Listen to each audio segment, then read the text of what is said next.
أعوذ بالله من الشيطان الرجيم. بسم الله الرحمن الرحيم. ما جعل الله لرجل من قلبين في جوفه وما جعل أزواجكم اللائي تظاهرون منهن أمهاتكم وما جعل أدعياءكم أبناءكم ذلكم قولكم بأفواههم والله يقول الحق وهو يهدي السبيل. سورۃ الاحزاب کی آیت نمبر 4 اور آیت نمبر 5 ہے. بڑا دلچسپ موضوع ہے ان آیات کے اندر، اور اس کے ساتھ ساتھ انتہائی اہم اور ایسی چیز ہے جس کا تعلق ہماری زندگی کے اندر ہے. سب سے پہلے اللہ تعالیٰ نے ایک مثال دی. میں آیت کو تھوڑا سا واضح کر دوں تاکہ بات مکمل سمجھ میں آئے. ہو سکتا ہے کچھ تھوڑا سا طویل ہو جائے. ما جعل اللہ لرجل من قلبین، اللہ نے کسی شخص کے لیے 2 دل نہیں بنائے. فی جوفہ، اس کے سینے کے اندر. ایک بات یہ تمثیل ہے، بتاتا ہوں تمثیل کیا ہے. یہ ایک بات. دوسری بات، ما جعل ازواجکم اللائی، تم وہ عورتیں جو تمہاری بیویاں ہیں جن سے تم یہ کہتے ہو تظاہرون منہن امہاتکم، جن سے تم زہار کر دیتے ہو کہ یہ تمہاری مائیں ہیں، تو وہ تمہاری مائیں نہیں ہو گئے بن جاتی. ایک دوسری بات ہے، اس میں بھی تفصیل ہے کہ یہ زہار کیا ہے اور ماؤں بیوی کا زہار کر لینا اس کا کیا مطلب ہے، تفصیل ہے اس کے اندر. تیسری بات، وما جعل ادعیاءکم ابناءکم، جس کو تم بیٹا کہہ کے بلاتے ہو تمہارا بیٹا نہیں بن جاتا. یہ تیسری بات ہے. ذالکم، یہ تینوں باتیں. قولکم، تمہارے کہنے کی باتیں. بافواہی، بس تمہارے منہ کی باتیں ہیں. یہ تمہارے کہنے کی باتیں جو تمہارے منہ سے نکلتی ہیں، اس کے علاوہ ان کی کوئی حقیقت نہیں. واللہ یقول الحق، اللہ جو فرماتا ہے برحق فرماتا ہے. وہو یہدی السبیل، اور وہ سیدھا راستہ دکھاتا ہے. پھر آگے اس میں سے آخری حکم کی تفصیل ہے، تو تفصیل انشاءاللہ ہم ذکر کریں گے. ما جعل اللہ لرجل من قلبین فی جوفہ، بہت سے مفسرین نے بہت سی باتیں. اللہ نے کسی شخص کے سینے میں 2 دل نہیں بنائے. ایک بات علامہ ابن کثیر رحمۃ اللہ علیہ نے نقل فرمائی ہے، اور وہ یہ کہ مکے میں ایک شخص تھا جو بڑا فہیم تھا، سمجھدار تھا، تو اس کے بارے میں مشہور تھا کہ اس کے سینے میں 2 دل ہیں. اس کے سینے میں 2 دل ہیں. اور ایک اور جگہ میں نے پڑھا کہ جب وہ غزوہ بدر میں آیا تو غزوہ بدر سے وہ بھاگا ہے، تو اس کا ایک چپل میدان جنگ میں رہ گیا اور ایک چپل اس نے پہنا ہوا وہ بھاگ گیا گھوڑے پر سوار ہو کر.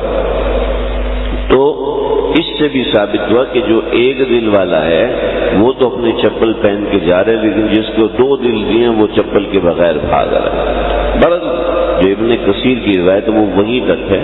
ایک شخص کے بارے میں مشہور تھا کہ اس کے سینے میں 2 دل ہیں. ایک بات. دوسری بات یہ ہے کہ وہاں ایک نظریہ تھا، جو زیادہ فہیم و سمجھدار ہوتا ہے اس کے سینے میں 2 دل ہوتے ہیں. تو مفسرین نے نقل فرمایا ہے کہ قرآن مجید نے کوئی اناٹومی پہ بحث نہیں کی، یعنی انسانی بدن پہ بحث نہیں کی، بلکہ یہ ایک تمثیل ہے، مثال ہے. جیسے ہم کہتے ہیں نا اس شخص کی 2 زبانیں ہیں.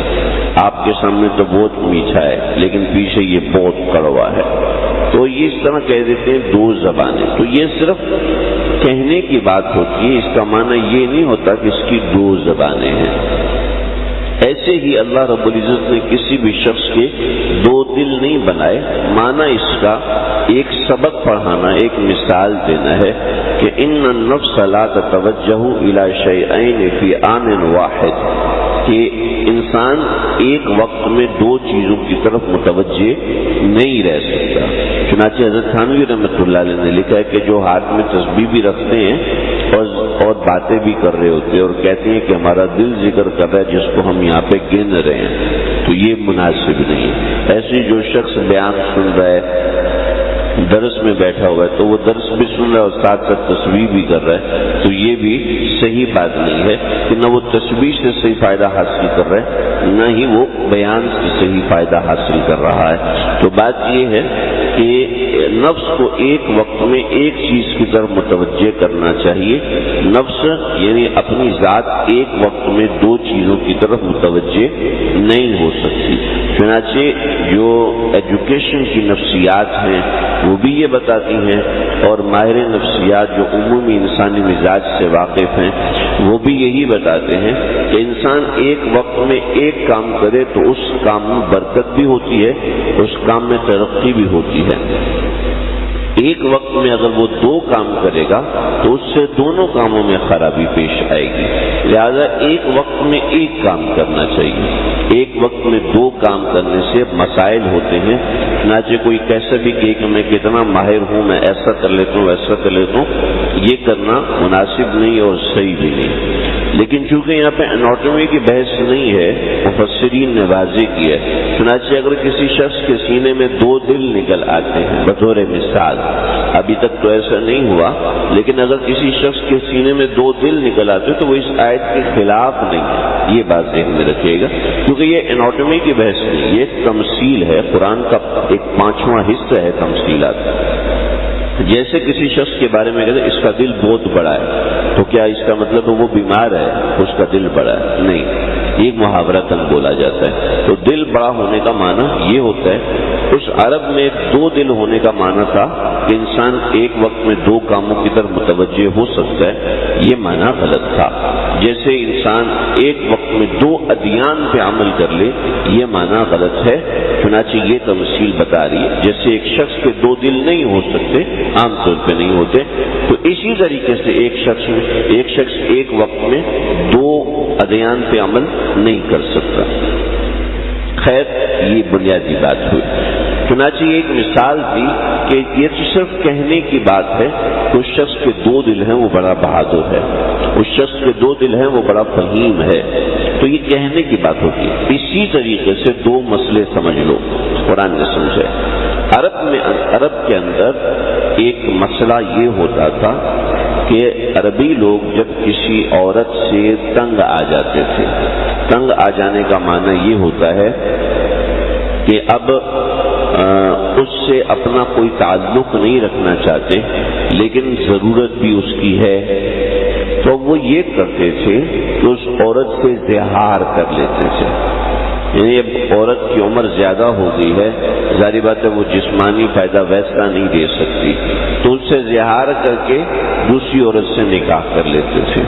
تو اب وہ عورت ایسا ہو جاتا تھا جیسا کہ اس کی ماں ہے۔ زہار کا معنی یہ ہے کہ اس عورت کو کہہ دینا انتی علیہ کا ظہری امی، کہ تو میرے اوپر میری ماں کی پیٹھ کی طرح ہے، یعنی مطلب یہ ہے کہ تم میرے لیے قابل احترام ہو گئی ہو، لہذا اب میں تم سے بیوی والا کام نہیں لوں گا، اب تم وہ سارے کام کرو گی جو ماں کرتی ہے۔ تو اب عرب میں یہ مشہور تھا کہ یہ عورت اس کی بیوی بھی ہے اور یہ عورت اس کی ماں بھی ہے، لہذا اب اس سے کوئی دوسرا بندہ نکاح نہیں کر سکتا، یہ عورت کہیں جا کے نکاح نہیں کر سکتی، اور یہ عورت اس بندے کی محتاج محض ہو گئی، اور اس عورت کی اگر کوئی جسمانی یا اس طرح کی ضرورت ہے تو وہ بھی کوئی دوسرا مرد پوری نہیں کر سکتا۔ تو اس کو اصطلاح میں کہتے تھے کہ یہ متعلقہ نہیں ہے بلکہ معلقہ ہے۔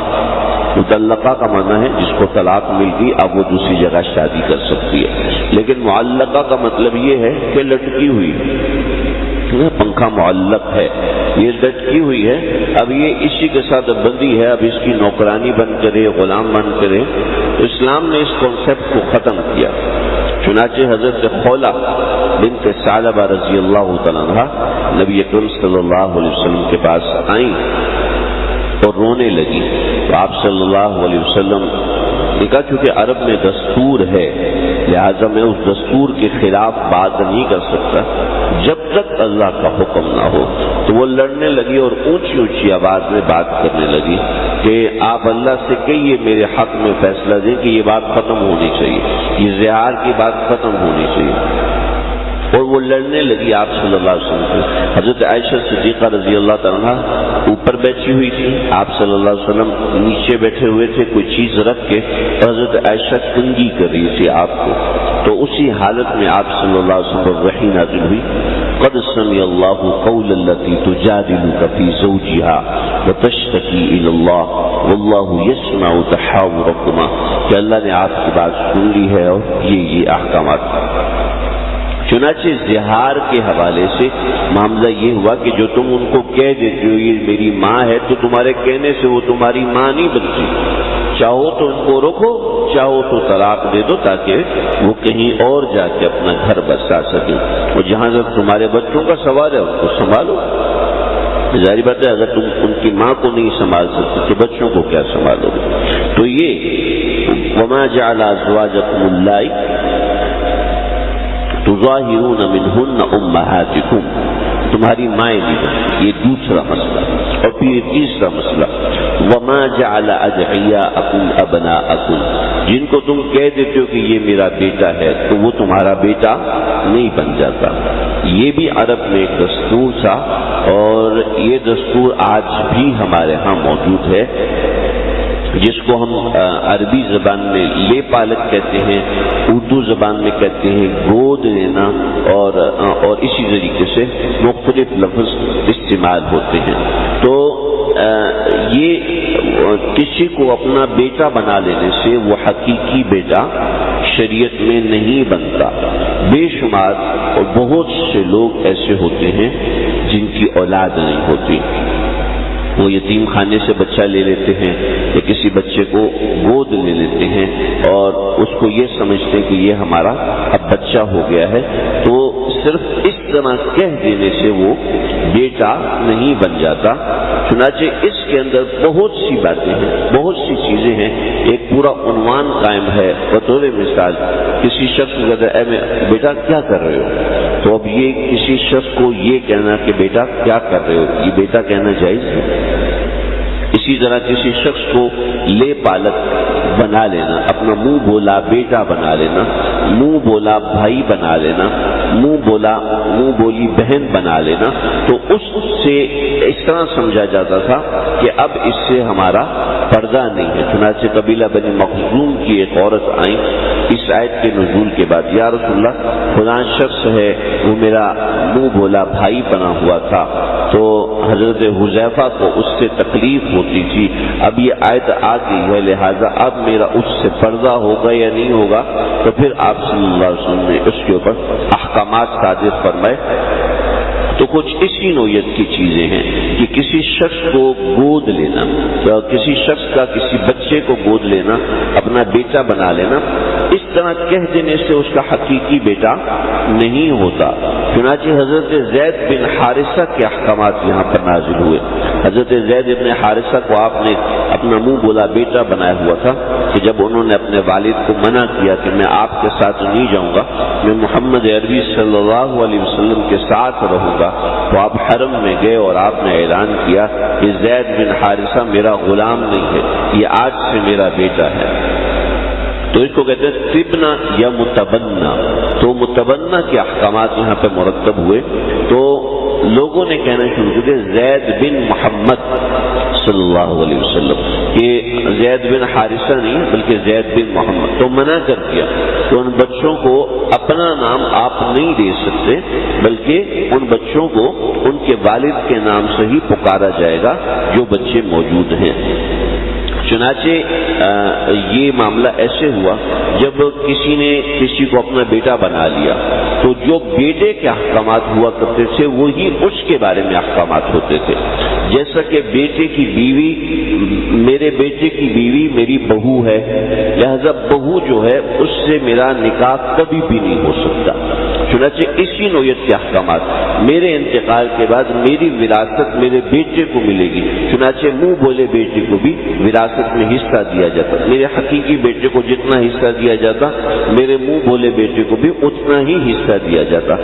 اس آیت کے نازل ہونے کے بعد واضح کر دیا کہ منہ بولا بیٹا اصلی بیٹا نہیں ہوتا، لہذا میری بیوی سے اس کا پردہ ہے، لہذا اس کی بیوی جو ہے وہ میرے لیے نامحرم ہے، میرا اس سے نکاح جائز ہے۔ چنانچہ حضرت زید بن حارثہ رضی اللہ تعالیٰ عنہ نے جب حضرت زینب کو طلاق دی تو آپ صلی اللہ علیہ وسلم کو پریشانی تھی کہ ان سے نکاح کیا جائے یا نہ کیا جائے، کیونکہ سارے منافقین اور عرب کے لوگ اس کو برا سمجھیں گے۔ تو اللہ رب العزت نے آسمانوں پہ حضرت زینب کا نکاح آپ صلی اللہ علیہ وسلم سے کر دیا اس رسم بد کو توڑنے کے لیے۔ چنانچہ احکامات آج بھی وہ ہیں کہ کوئی شخص بے اولاد ہے یا اولاد ابھی نہیں ہوئی، اپنے بھائی کا بچہ لے لیا، اپنے بھائی کی بچی لے لی، تو اس کے ساتھ پردے کے بھی احکامات ہوں گے اور اس کے ساتھ اولاد کے بھی وہی اس نوعیت کے احکامات ہوں گے کہ وہ منہ بھولا بیٹا ہوگا، اس نوعیت کی چیزیں ہوں گی۔ چنانچہ جب آپ صلی اللہ علیہ وسلم عمرۃ القضاء کے لیے مکہ مکرمہ تشریف لے کر گئے تو عمرے کے بعد آپ واپس نکل رہے تھے تو حضرت حمزہ کی بٹیا، حضرت حمزہ کی بیٹی، وہ آپ صلی اللہ علیہ وسلم کو چچا چچا چچا کہتے ہوئے آپ صلی اللہ علیہ وسلم کے پیچھے بھاگی۔ تو جب وہ پیچھے ظاہر بات ہے ہزاروں صحابہ آپ کے ساتھ سے، تو حضرت علی نے ان کو لے کے اپنے ساتھ بٹھا لیا اور حضرت فاطمہ کے حوالے کیا کہ اس کو رکھو کہ یہ میرے، کیونکہ حضرت حمزہ حضرت علی کے بھی چچا تھے، حضرت حمزہ آپ صلی اللہ علیہ وسلم کے بھی چچا تھے۔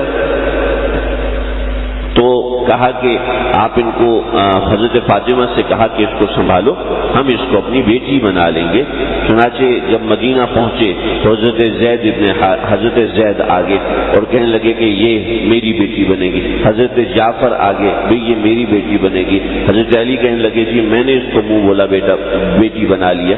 تو آپ صلی اللہ علیہ وسلم نے فرمایا کہ یہ چونکہ چچا کی بیٹی ہے، علی کی بھی، میری بھی اور جعفر کی بھی، لہذا ایسا کرو کہ جعفر کی بیوی اسما بنت ابی بکر، یہ اسما بنت یزید، یاد مجھے صحیح نام یاد نہیں، اسما نام ہے، والد کا نام مجھے یاد، تو اسما کی جو ہے وہ ان کی خالہ ہے، لہذا خالہ جو ہے وہ ماں کی طرح ہوتی ہے، لہذا وہ زیادہ حقدار ہے کہ وہ اس کو اپنی بیٹی کی طرح رکھے، لیکن واضح رہے کہ اس کے ساتھ احکامات وہی محرم اور نامحرم کے معاملات ہوں گے، کیونکہ علی کی یہ چچا زاد بہن ہے اور اس سے پردہ ہے، جعفر کی یہ چچا زاد بہن ہے اور اس سے پردہ ہے، لیکن بات یہ ہے کہ جو اسما ہے وہ اس کی خالہ ہے، لہذا یہ ان کے ساتھ اچھے سے رہے گی، اور خالہ جو ہے وہ ماں کی جیسی ہوا کرتی ہے، لہذا آپ نے ان کے سپورٹ کیا۔ تو بڑے تفصیلی احکامات ہیں اس کے کہ بچے کو گود میں لینے کے حوالے سے، تو یہاں پر ان باتوں کا کچھ فروعی چیزیں ہیں وہ آیت کے اگلے حصے میں آئیں گی، انشاءاللہ میں وہیں پر ساتھ ذکر کر دوں گا۔ اللہ سمجھنے کا عمل کرنے کی توفیق عطا فرمائے۔